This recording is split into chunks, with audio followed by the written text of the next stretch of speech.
Et salut à tous et à toutes et bienvenue pour ce tome numéro 11 de One Piece. Ça y est, on va finir East Blue aujourd'hui. Mais j'espère que vous serez hype de finir East Blue.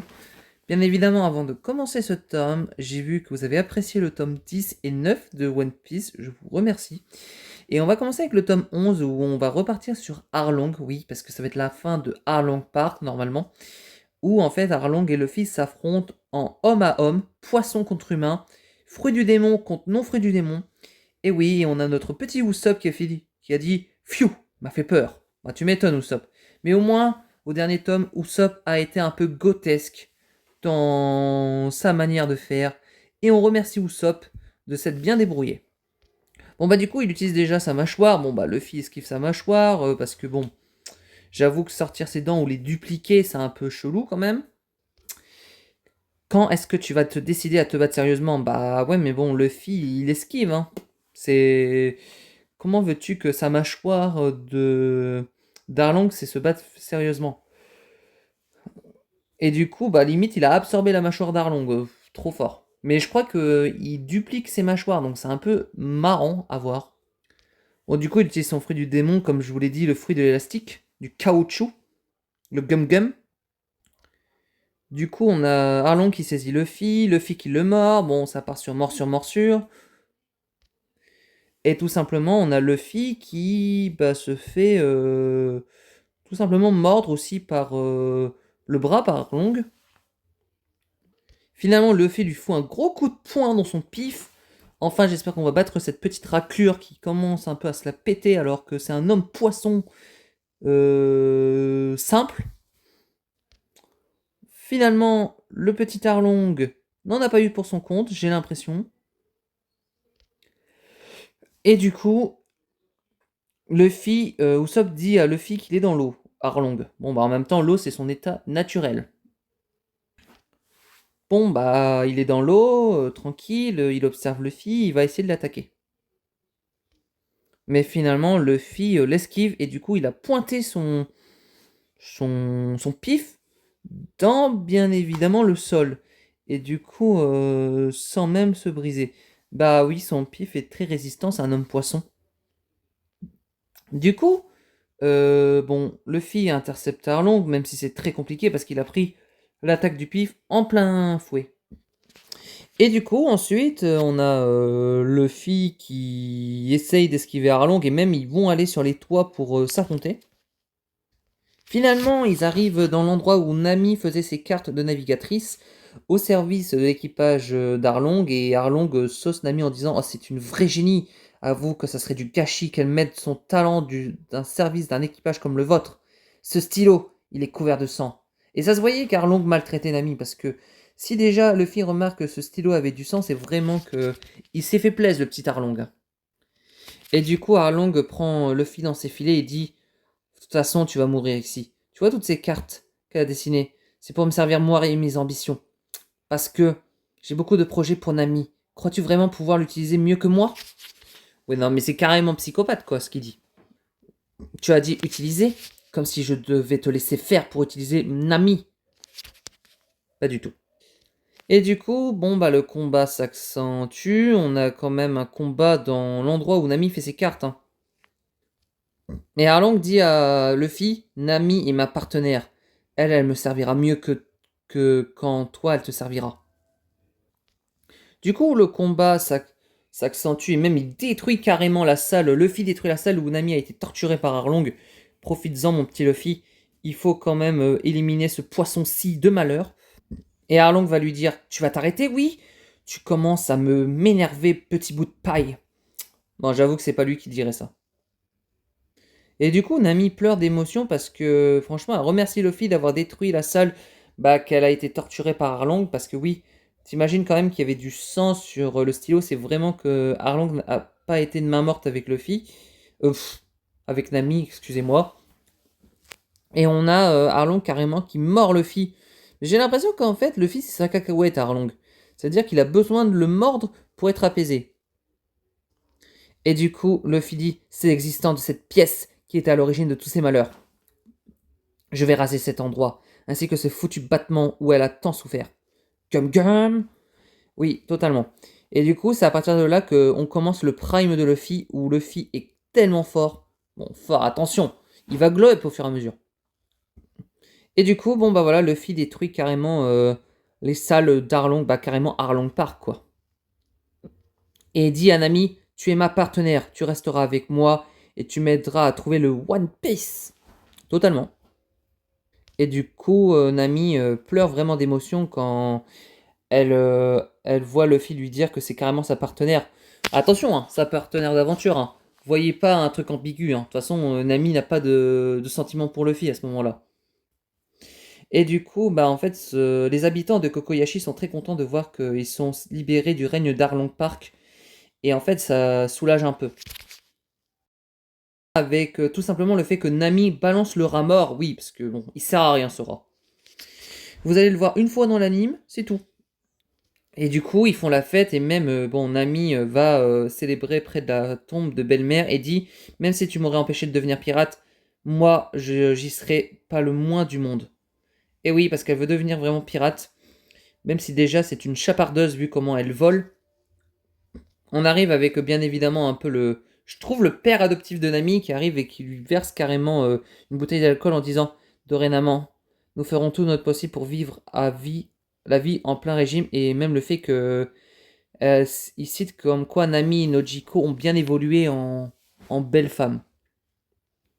Et du coup, Luffy va près de la tombe de belle-mère qui est la mère adoptive de Nami. Et bah, le gars, donc le maire, il dit Luffy, tu as intérêt de protéger Nami. Toi et tes amis, vous serez responsables d'elle. Je veux pas. Si jamais il devait lui arriver malheur, sache que je viendrai te tuer de mes propres mains. T'as compris? Oui, parfaitement. Bah, en même temps, le gars, il a dit oui, parfaitement, avec des os. Luffy, tu peux pas être serviable et arrêter de manger quand quelqu'un te parle. Tu ne manges pas, tu finis ta bouffe et tu lui réponds. Bon bah du coup on va partir pour une nouvelle aventure hein, parce que Arlong Park c'est fini. Et Nami qui court pour aller rejoindre le Vogue-Mary. Du coup elle court limite Nami arrête-toi, laisse-nous au moins te témoigner notre gratitude. Mais en fait elle n'avait pas le temps de témoigner de laisser les habitants témoigner leur gratitude. Du coup, elle arrive sur le mairie, et en fait, le truc, c'est qu'elle a volé tous les portefeuilles des habitants. Sacré chapardeuse, hein. À la revoyure, les amis. Ah bah, tu m'étonnes, hein. Tu leur as volé tellement d'argent et tellement d'or que eux, ils sont en mode bon, bah, c'est bien, tu nous as aidés, mais bon, on veut plus te voir, quoi.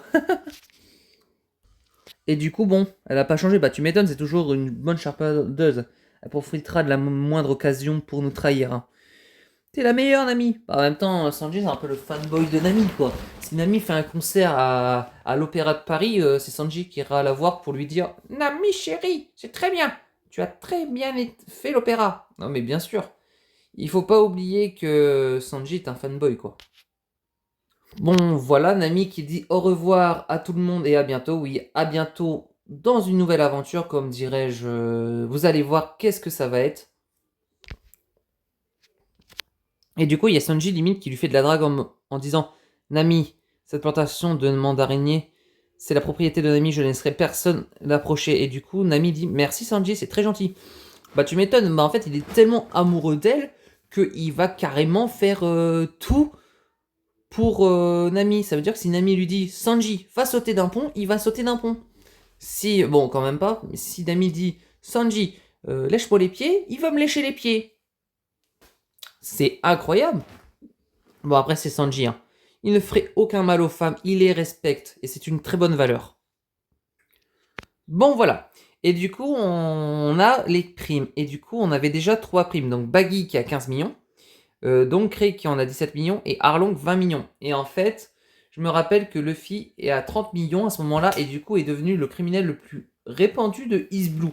Oui, parce que East Blue, c'est des petites natures, hein. Attention, hein. On va arriver sur Grand Line, vous allez voir qu'il y en aura des criminels à plus de 30 millions, hein. Vous en faites pas, hein. Et là, on a Luffy, carrément, il est fier d'avoir son affiche de prime. Et ben en fait, Nami, elle est déprimée en disant Luffy, tu ne réalises pas la situation. Avec une telle somme, ils vont tous nous vouloir à nos vies. Bah oui, tu m'étonnes, t'as 30 millions. Pourquoi tu rigoles? Tu sais que tu vas te faire fliquer par la marine. Ils vont être là en mode Luffy au chapeau de paille. 30 millions. Je vais te capturer. Non mais à un moment donné, Luffy, arrête d'être débile. Tu sais très bien que 30 millions, on va vouloir ta peau. à East Blue, t'es le criminel le plus répandu, le plus fort. Et là, on part sur une nouvelle horizon, donc une nouvelle île, et cette fois-ci, c'est l'endroit où le roi des pirates est mort. Et oui, et ça s'appelle Longton. Répétez, repeat after me, Longton. Bon, du coup, on se balade dans la ville de Longton, et là, Zoro voit une fille se faire agresser par deux gars, donc carrément un gars moche, et un autre qui, on dirait, un croco raté, entre guillemets. Et du coup, on a carrément Tachi... Bah, ah mince, j'allais liquer son nom. Bon, elle démonte tout le monde. Bon, liquer son nom alors qu'on l'aura dans le prochain Jabo. Je vais vous dire qui elle s'appelle. Elle s'appelle Tashigi. Voilà. Ça, au moins, vous êtes au courant. Bah du coup, Tashigi a été sauvé par Zoro, bien évidemment. Et du coup, elle lui pose la question, c'est ça que tu cherches? Bah les lunettes, oui, parce qu'elle est myope. On en parle que elle ne voit rien sans lunettes. Pendant ce temps, sur une autre île, on voit Œil de Faucon alias Miwok pour les intimes, qui tout simplement a remarqué qu'il y avait un type qui allait le voir. Le type est tout simplement Shanks. Oui, Shanks qui est un grand pirate. Je ne peux pas vous dire dans quelle catégorie il se trouve, même pour Œil de Faucon. Bien évidemment. Quoique, attends, il a été reveal ou pas, Œil de Faucon? Oui, il a été reveal, mais je crois... Si, je crois qu'il a été reveal en... Je crois, oui, il a été reveal en Grand Corsaire, je me rappelle avant. Mais Shanks, je peux pas vous dire dans quelle classe il est. Et du coup, en fait, il parle, etc. Et du coup, je crois qu'il parle un peu des Zoulanges sur Luffy. Et du coup, Shanks, c'est dit l'histoire d'un petit village et d'un drôle de gamin qui vivait. Non, c'est pas vrai. Et du coup, en fait, il parle un peu de lui. Et donc, te voilà enfin, Luffy, Shanks. Alors oui, c'est vrai que j'aime beaucoup Shanks. Beaucoup de monde aime Shanks parce que c'est un peu lui qui a aidé Luffy à avoir un rêve de devenir le roi des pirates. Et il faut quand même le remercier parce que Shanks est un gars qui est quand même admirable. Pendant ce temps, à Longton, on a Nami qui carrément fait essaye des tenues pour le festival de Cannes de One Piece. Oui, totalement, hein. Elle change de tenue, donc elle met une jupe d'abord avec un haut, puis après elle passe à la robe. Bon, faut savoir, Nami, hein. Robe écharpe, jupe, bon, je pense qu'elle va tout prendre. Mais elle, je pense qu'elle va liquider tous les marchands de fringues. C'est pas possible. Après, tu dis qu'elle prend 2 heures dans les magasins, mais en même temps, elle a envie de liquider l'argent. Et après, dès qu'elle a l'argent, elle veut les liquider pour les fringues. Pendant ce temps, on a Luffy qui trouve l'estrade où le roi des pirates a été exécuté. Bon, plutôt l'échafaud. Et du coup, voilà, que Goldie Roger a été exécuté. Et pendant ce temps aussi, on a Zoro qui a vu Tashigi qui ressemblait beaucoup à Kuina. Alors, ça, c'est une très bonne question parce que Kuina est morte, bien évidemment. Peut-être que Tashigi est peut-être une jumelle de Kuina avant, possible. Mais comment faire pour voir que ces deux-là se ressemblent? Et après, il se dirige dans le magasin d'armes, etc. Et il prendrait 2 sabres pour 100 000 berries. Encore un sang, le sou, c'est bien la veine. Et donc, elle aussi, elle est fan de sabre et du coup, elle choisit aussi son sabre. Et je crois que Zoro est aussi très intéressé par ce sabre. Finalement, il cherche un sabre, etc. Et je pense il va prendre le sabre de Tashigi, il me semble. Il y a un truc comme ça. Et en fait, elle dit, voilà, un chasseur de primes, dis-tu? Oui, comme le nom de de Zoro, quoi. Sauf qu'en fait, il sait pas que c'est lui, Zoro. Ça, c'est marrant. Si j'en ai souvent entendu parler. Ça ne m'étonne pas qu'il est connu dans tout East Blue. En même temps, c'est un peu le chasseur de primes le plus connu d'East Blue. Faut dire que Zoro avait une grosse réputation avant de devenir pirate. Bon, du coup, il va prendre celle-là, qui est aussi un pouvoir extraordinaire. T'es sourd ou quoi? Je t'ai dit qu'il n'était pas à vendre. Si tu meurs, j'aurai l'impression de t'avoir tué. Oui, parce qu'en fait, ce sabre a une tragédie. Et du coup, en gros, si tu le manies, tu es mort ou un truc comme ça, quoi. Et du coup, bah, Zoro, il lâche pas l'affaire, il a envie de le prendre, cette arme. Et du coup, Tashiki qui dit je ne le reviens pas, tu lui as même donné notre trésor familial. Tais-toi donc, femme, tu ne peux pas comprendre. Quel mal y a-t-il à qu'un homme confie ses rêves à un autre? Comme tu voudras, mais n'oublie pas de passer la serpillière, d'accord? Bon bah du coup on est sur la plage de Chafo, où je crois même pas. Il y a Sanji qui a carrément vu une femme super jolie. Et du coup lui, bon, il est à la recherche aussi des femmes, hein. Et on voit aussi le colonel Smoker, le petit enfumeur. Du coup, Sanji va voir des poissons, etc. Même, il est très intéressé de prendre des poissons pour l'aventure à Grand Line. Ensuite, on a Luffy qui est sur l'échafaud. Il attend, en fait. Il admire la vue de Roger qu'il est mort ici. Et du coup, on a Alvida qui... Oh, pardon, j'ai dit son nom. Oui, bah, de toute façon, il va être leak dans 2-3 pages. Qui parle à Luffy et qui lui dit, est-ce que tu me reconnais? Et en plus, elle dit, bon, bah voilà, ça m'a bouleversé. Bien évidemment, je suis la plus belle de tous les océans, c'est vous, exact, c'est bien moi. Tous les hommes de ce monde s'agenouillent à mes pieds. Mais moi, j'aime les mâles puissants qui sont du caractère. Je vais faire de toi ma chose, mon petit Luffy. C'est bizarre comment elle dit, hein. On veut pas d'acte un peu BDSM, hein, dans ce tome, hein. Et donc, du coup, Alvida qui dit à Luffy, si tu me repères pas, si tu me reconnais pas, tu vas crever, hein. Bien évidemment. Donc ensuite, elle se fait totalement, je crois, attaquer par quelqu'un. Du coup, elle dévie l'attaque. Bon, bah voilà, son nom a été révélé, hein. Alvida. Oui, bon, voilà, elle a... Vous voulez savoir comment elle a changé? Mais je crois en plus, c'est dit dans le tome. Elle a mangé un fruit du démon qui lui a fait maigrir. Voilà. Le fruit du démon le plus inutile de la Terre. Et pendant ce temps, on a je crois que c'est Baggy, hein, bah celui à la cape, bah de toute façon un nez rouge. Vous croyez qu'un clown a un nez rouge sous une cape, c'est pas dur à reconnaître. Et du coup, bon bah Baggy, bien évidemment, veut se venger de ce que Luffy lui a fait au début de l'aventure, en lui prenant carrément des bouts, etc. Bon, en lui faisant sa fête, quoi. Ah, c'est juste Baggy. Te fous pas de moi, sale morveux, tu pourras au moins feindre la surprise. Alors, je vais vous être honnête avec vous, Baggy, je l'aimais pas au début, et je pense qu'au fur et à mesure de l'aventure, je vais bien l'aimer, ce personnage. Et donc ensuite, on continue, et du coup, Baggy, bien évidemment, va se venger de Luffy, et du coup, ses sbires ont carrément coincé Luffy entre deux trucs, et entre, oui, deux trucs, exactement. Et du coup, il veut faire une exécution publique de Luffy, ce petit Baggy. On a aussi l'arrivée de Smoker, le chasseur blanc, qui, je vous reveal après ce qu'il a. Et du coup, son objectif, c'est aussi d'aller capturer Luffy. Pendant ce temps, on a Smoker carrément qui offre une glace à la gamine parce qu'elle lui a fait tomber une glace sans faire exprès. Ou plutôt que sa glace, elle lui a, en gros, touché son pantalon.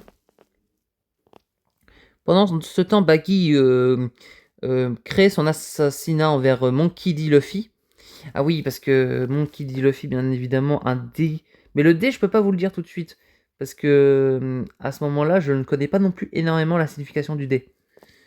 Bon, pendant ce temps, on a Nami qui a été faire du shopping. Usopp qui prend le gros poisson que Sanji a acheté. Et du coup, ils ont vu qu'il y avait un truc qui n'allait pas bien. La pression atmosphérique et la température ne s'apprêtent pas de baisser. Des nuages menaces sont formés vers l'est. Donc ils vont voir qu'est-ce qui se passe. Et du coup, en fait, Luffy, il avouera qu'il deviendra le roi des pirates. Et du coup, Baggy carrément qui nargue Zoro en disant « Ah, tu es arrivé trop tard, je vais exécuter le petit Luffy !» Et Luffy qui carrément en souriant dit « Je suis mort. »« Non, tu n'as pas le droit d'être mort !» Et bah tout son équipage vont dire « Ne sois pas mort. » Et du coup, bien évidemment, il y a une grande tempête qui s'agite avec des éclairs sur Longueton. Et du coup, l'échafaud se détruit parce que éclair plus vent plus tralala plus pluie. Finalement, Luffy a été sauvé miraculeusement par quelqu'un, que je ne peux pas encore vous dire le nom parce que moi je sais qui c'est. Vous ne savez pas qui c'est, mais je n'ai pas le droit de vous le dire parce que c'est un secret sur ce tome. Bien évidemment, c'est quelqu'un de très important dans la suite de l'aventure, donc je vais vous faire teaser sans vous dire qui c'est. Pauvre Baggy qui s'est fait totalement exploser par un gars pas random, quelqu'un de connu qui ne connaît pas et qui connaîtra plus tard. Finalement, Luffy et les autres vont se barrer parce qu'il pleut carrément et vont retourner au Wogmeri. Et il y a Smoker qui a envie vraiment d'attraper Luffy et Baggy. Au moment précis où Baggy a levé son sabre au-dessus de sa tête, il avait compris que sa vie prenait fin ici. Il avait accepté la mort, il était prêt, le sourire aux lèvres, comme Roger. Voilà, comme Roger quand il est mort il y a 22 ans. Et voilà, on termine bien évidemment ce petit tome numéro 11 avec vraiment la fuite de Luffy, sa clique. Et on a... Je vais vous parler de ce tome numéro 11, bien évidemment mon petit point de vue. Alors déjà, la défaite d'Arlong était marrante parce que carrément il s'est fait détruire avec le bâtiment. Arlong Park n'existe plus. Les habitants de Kokoyashi sont très heureux parce que ils sont libérés de la pression psychologique d'Arlong et de la maltraitance. On arrive sur Longton, bien évidemment, on fait du shopping. Nami qui se croit au festival de Cannes en se prenant ses tenues. Ok, je veux bien comprendre. On a Sanji qui prend un gros poisson et en fait, on a quand même le petit coup de Baggy qui veut tuer Luffy sur l'échafaud. Et ça, c'était assez imprévisible parce qu'on s'y attendait pas du tout quand tu lis ce tome. Et là, tu t'en rends compte quand même que Luffy est passé à 2 doigts de la mort. Mais qu'heureusement, il a eu un coup de chance grâce à la météo. Oui, grâce à la météo. Vous verrez plus tard de qui je vais parler. Je vous dirais que dans 30 tomes, 35 tomes, vous verrez qui c'est, qui a aidé Luffy. Mais je ne peux pas vous en parler pour le moment. Ensuite, on a Smoker, carrément, lui, il veut tuer Luffy. Baggy, en fait, lui, c'est un... Ah, je peux pas encore vous le dire vraiment. Ou je vous le tease à la fin, dès qu'on mettra les croquis du Wogmeri. Comme ça, au moins, ça sera sympa. J'espère que vous avez apprécié. Moi, j'ai beaucoup aimé ce dynamisme de Tom, le fait que Luffy barre, le fait que Luffy et sa clique, ils vont... et sa clique. Non, et son équipage, les Mugiwara, vont sur Longton, qui découvre l'endroit où le roi des pirates est mort. Il y a beaucoup de choses qui se passent dans ce tome. Et en fait, on voit très bien qu'on est à la fin d'East Blue, parce qu'ils font les préparatifs pour aller sur Grand Line. Et Grand Line, c'est très dangereux. Voilà. J'espère que la vidéo vous aura plu. Tout de suite, je vous ferai la révélation sur qui est Smoker. Donc, bien évidemment, je vous laisse avec les petits croquis du Wogmeri. Donc oui, le Wogmeri, bien évidemment. Donc ça, c'est le mandarinier de Nami. Nous avons les protections anti-feu en briques. Le pont à canon et garage d'encre. La chambre des garçons. Le fils Rose, Usopp, Sanji. La chambre des filles, Nami, Trésor. La salle de bain, le cale et le pont à canon. La cuisine et le salle de réunion. Et un timonier. Alors, pour ceux qui ne savent pas qu'est-ce que c'est un timonier, c'est quelqu'un qui prend le gouvernail très bien. Celui qui conduit le gouvernail. Et donc voici bien évidemment le bac, la coque du Wogmeri avec les 4 pièces salon-cuisine, un bon petit bateau et bien évidemment le drapeau pirate. Voilà pour la fin de ce tome 11, je vous remercie. Et bien évidemment tout à l'heure on fera le tome 12, je vous dis bye tout le monde.